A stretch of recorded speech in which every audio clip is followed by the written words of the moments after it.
So, back in the spring of 2026, tech giant Oracle pulled a move that, well, it sent some serious shockwaves through the entire industry. We're going to break down exactly what happened, piece by piece, using the data from that time. And this whole story, believe it or not, kicks off with a single, pretty chilling email. Just imagine waking up to that. That line is pulled directly from Oracle's termination notice, and it's where our story really begins. It's so cold, so final. And for thousands of employees, it was the first sign that their entire world was about to be turned upside down. And the timing of it? I mean, it was just brutal. We're talking 6 o'clock in the morning, before the workday had even properly started for a lot of people. An email from Oracle leadership just lands in inboxes all across the globe. There were no personal meetings, no heads up, just a digital notification telling you your role was gone, all part of some broader organizational change. And the scale of this change was absolutely staggering. 30,000 employees gone.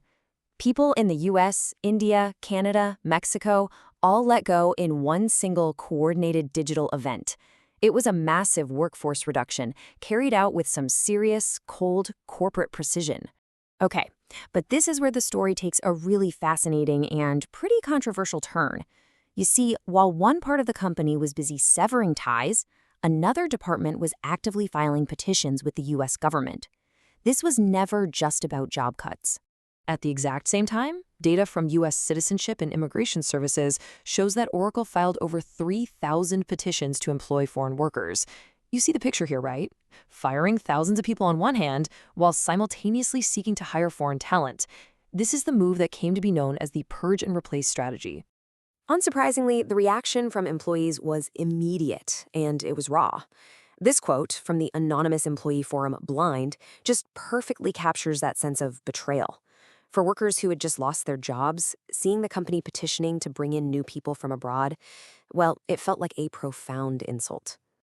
Now, to understand the mechanics here, we need to quickly touch on the H-1B visa.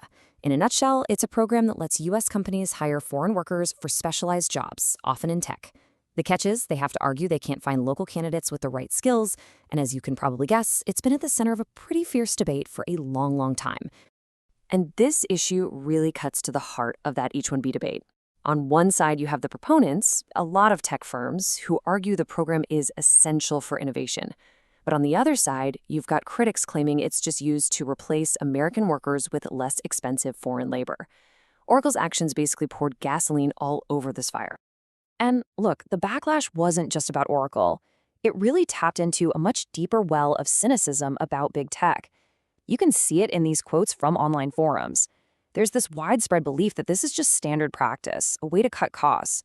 You can feel the anger and the sense that these huge global corporations have zero loyalty to their domestic workforce. And the data shows this wasn't some kind of one-off move.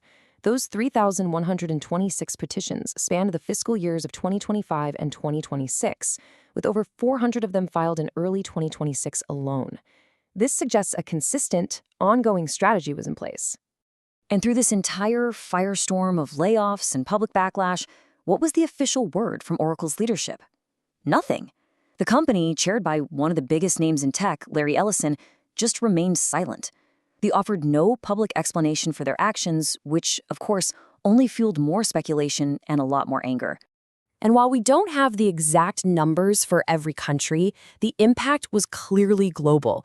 Reports at the time indicated that at least 12,000 of the 30,000 layoffs happened in India alone, which really shows you the massive international scope of this whole restructuring. So all of this really boils down to one single provocative question. In a global economy, where does a corporation's loyalty truly lie? You know, some analysts suggest this wasn't even just about cost cutting, but a strategic pivot, liquidating human salaries to fund a massive investment in AI and cloud infrastructure. For a deeper dive into the numbers behind that transition, you can find our full Oracle Salary to AI report on our website.